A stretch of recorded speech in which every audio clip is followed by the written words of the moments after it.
Chapter है circle, class 9th, exercise 9.5, question number 2। A chord of a circle. ये एक circle है, जैसे हम सर्कल ड्रा करेंगे, एक सर्कल है। A chord of a circle is equal to this radius. एक कॉर्ड है यहाँ पर, सपोज ये एक कॉर्ड है, it is equal to this radius. ये सेंटर, सपोज ये सेंटर है सर्कल का, ये इसकी रेडियस बनेगी और ये भी इसकी रेडियस बनेगी। Suppose this is O and this chord A B. It is given that this chord is equal to the radius of the circle. दोनों इक्वल है, कॉर्ड और रेडियस दोनों इक्वल है। Find the angle subtended by the chord. तो हमें वो angle निकालना है जो ये कॉर्ड ए बी है सबटेंड करेंगे, ये बनाएगी on a point on the minor arc. ये जो कॉर्ड ए बी है एक एंगल बनाएगी ये on the minor arc and also at the point on the major arc. ये दो एंगल हमें यहाँ पर निकालने हैं।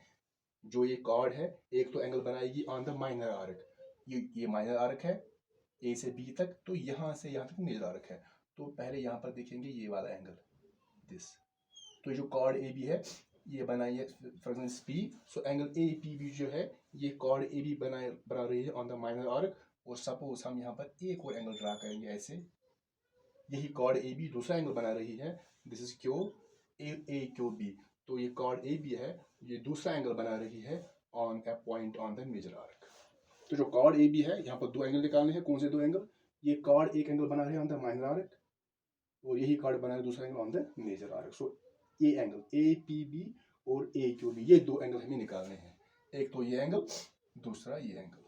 तो में लिखेंगे a circle with centre O, a circle with centre O. AB is a chord to the given circle. AB is a chord to the circle. लेकिन यहाँ पर है ये जो AB है it is equal to the radius, यानी AB तो एक तो OA के बराबर है क्योंकि OA जो है वो इस सर्कल की रेडियस है और OB इसी की रेडियस है। सो जो AB होगा OA के बराबर भी होगा, OB के बराबर, क्योंकि दोनों radius of the same circle. OA is equal to OB।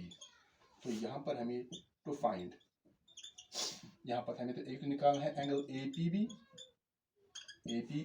B और दूसरा निकालना है एंगल ए क्यू बी। तो मिलाइए, पहले ये हम पर देखेंगे ये जो ए बी है, ए बी ये और ये तीनों बराबर है। तो ये ट्राइंगल ए ओ बी जो होगा ये बनेगा इक्विलेटरल ट्राइंगल।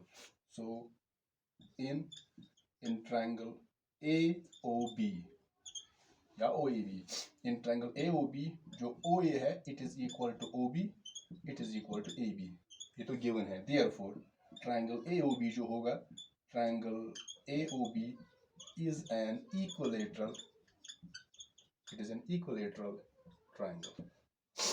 तो जो इक्विलेटरल ट्राइंगल होता है इसके तीनों साइड बराबर होते हैं और तीनों एंगल्स भी बराबर होते हैं। तो दैट मीन्स ईच एंगल जो इसका जो हर एक एंगल होगा वो 60 होगा, क्योंकि टोटल होते हैं सम ऑफ जो इसके इंटीरियर एंगल्स होते हैं 118 का सम होता है, लेकिन तीनों एंगल बराबर है, दैट मीन्स 60 60 60। देयरफॉर जो एंगल ए ओ बी होगा ये वाला एंगल, हमें यही लेना है, ये एंगल ये 60 होगा, ये भी 60, ये भी 60, लेकिन हम यहाँ पर खाली ए ओ बी लेंगे क्योंकि इसी एंगल से हम ये एंगल भी निकालेंगे और ये भी, तो ये भी 60 है, ये भी 60 है। तो फिलहाल यही वाला ए ओ एंगल लिखेंगे। So A O B is equal to 60। तो यहाँ पर लिखेंगे angles of an equilateral triangle, angles of an equilateral triangle are 60 degree each. हर एक एंगल इसका 60 होता है। अब यहाँ पर पहले जाएंगे, अगर आपके पास कोई एंगल है, suppose this is angle A O B, suppose this angle A O B, ये ए ओ बी है, लेकिन यहाँ पर एक और एंगल फॉर्म हो रहा है, दैट मीन्स दिस एंगल इसके एक्सटीरियर में। तो ये है एंगल ए ओ बी और ये जो है यहाँ पर this angle, it is called reflex angle A O B. और जो रिफ्लेक्स एंगल होता है वो 180 से ज़्यादा होता है और 360 से कम होता है। तो यहाँ पर ये 60 है, दे 60 है, तो हम पहले यहाँ पर निकालेंगे इसका रिफ्लेक्स, क्योंकि उसी से फिर ये एंगल निकलेगा। तो पहले हम जो ए ओ बी है ये तो 60 है, हम निकाल के रखेंगे इसका रिफ्लेक्स भी। तो निकालेंगे reflex angle A O B. तो कैसे निकलेगा रिफ्लेक्स एंगल? क्योंकि अगर यहाँ से शुरू करेंगे बराबर यहाँ तक तो ये बनेगा complete angle.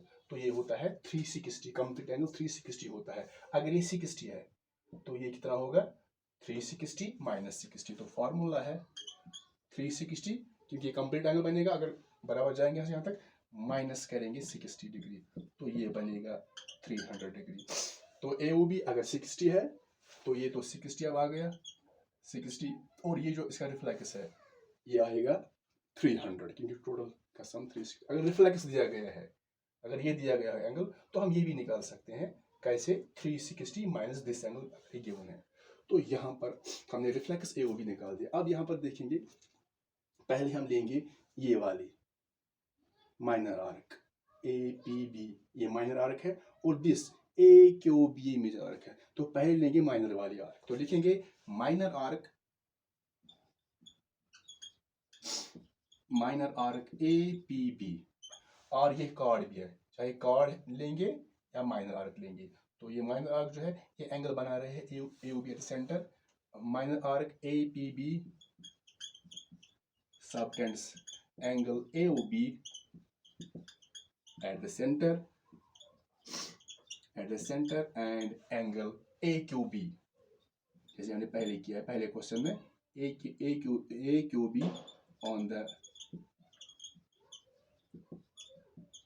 remaining part of the circle, और लिखेंगे circumference on the remaining part of the circumference। तो थ्योरम के मुताबिक अगर कोई जो आर्क होगी या कोई कार्ड सेंटर पर एक एंगल बनाएगी और वही आर्क या वही कार्ड दूसरा एंगल बनाएगी on the remaining part of the circle, तो ये इससे डबल होता है, जैसे हमने पहले किया है। तो देयरफॉर एंगल AOB, ये जो एंगल AOB होगा it is equal to twice angle AQB, ऐसे जैसे हमने पहले थ्योरम में क्वेश्चन में लिखा है। थ्योरम क्या है? तो देयरफॉर जो एंगल AOB है ये 60 यहाँ पर है, AOB 60 यहाँ पर है, it is equal to twice angle AQB। तो हमें निकालना है AQB, तो हम साइड चेंज करेंगे, twice angle AQB it is equal to 60 degree. तो एंगल AQB जो होगा इट इज इक्वल टू 60, ये मल्टीपल डिवाइड बन जाएगा, so it is equal to 2 1 जार 2 2 30 जार, तो निकलेगा 30। तो ये बन गया 30 डिग्री एंगल। अब हमें यहाँ पर निकालना है point on the major arc, एक तो मेजर आर्क दूसरा माइनर। तो पहले हमने यहाँ पर निकाल दिया ये एंगल, ये तो मेजर आर्क पर है। अब दूसरा एंगल है ऑन द माइनर, तो माइनर पर ये है ये एंगल। तो अब यहाँ पर देखेंगे, तो पहले हमने तो पहले ली माइनर आर्क, अगर हम लेंगे अब दिस मेजर आर्क ये AQB, नाउ वी टेक, हम लेंगे मेजर आर्क AQB, सबटेंडस।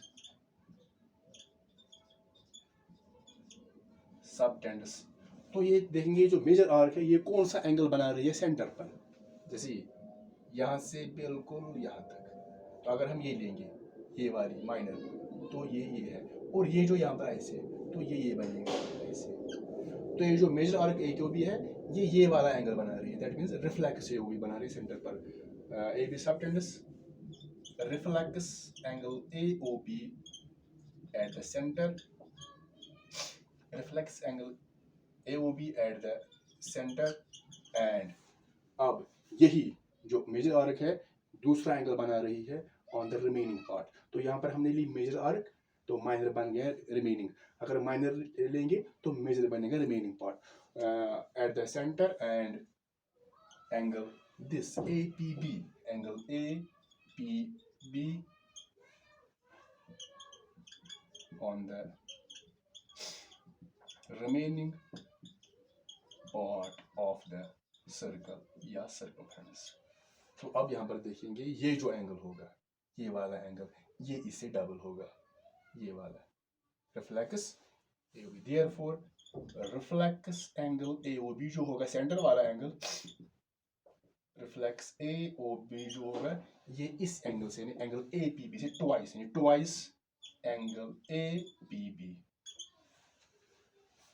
तो अगर यहाँ पर जैसे यहाँ पर ये एंगल है ये चार एंगल यहाँ पर बन रहे हैं, तो कौन सा एंगल किससे कंपेयर करेंगे? जैसे हमने पहले डिस्कस किया है, दोबारा हम बताएंगे। ये जो एंगल है ये एंगल हम इससे कंपेयर करेंगे, ये वाला याद रखेंगे, ये एंगल जो है इससे कंपेयर करेंगे, क्योंकि अगर ये एंगल कंपेयर करेंगे तो बीच में कोई एंगल आना चाहिए। जैसे अगर ये इसका डबल है तो क्या ले सकते हैं, अगर बीच में कोई आ रहा है तो बीच में ये वाला एंगल आ रहा है तो ठीक है। अगर हम लेंगे ये एंगल और ये एंगल तो इनके बीच में ये आ रहा है। अगर ये दो एंगल लेंगे, जैसे कहेंगे ये इसका डबल है, लेकिन ये नहीं है क्योंकि इनके बीच में कोई भी एंगल नहीं आ रहा है। तो जो भी दो एंगल आप लेंगे, एक तो सेंटर दूसरा ये, तो बीच में एक एंगल आना चाहिए। तो यहाँ पर जो रिफ्लेक्स एओबी होगा इसका एक पीबी का ट्वाइस होगा। तो रिफ्लेक्स एओबी हमने यहाँ पर निकाला है वो है 300, it is equal to twice angle A P B. तो साइड चेंज करेंगे, twice angle A P B it is equal to 300 degree. तो जो एंगल ए पी बी आएगा, A P B it is equal to 300, ये multiple 2 है, divide बन जाएगा। तो 300 को 2 से डिवाइड करेंगे तो आएगा 150। तो हमें निकालना था एंगल, एक तो निकालना था एंगल ए पी बी यानी माइनर वाला एंगल ए पी बी, तो वो आ गया 150। और दूसरा निकालना मेजर वाला एंगल, मेजर आर्क पर, वो है A Q B, angle A Q B it is equal to, वो निकल गया 30 डिग्री।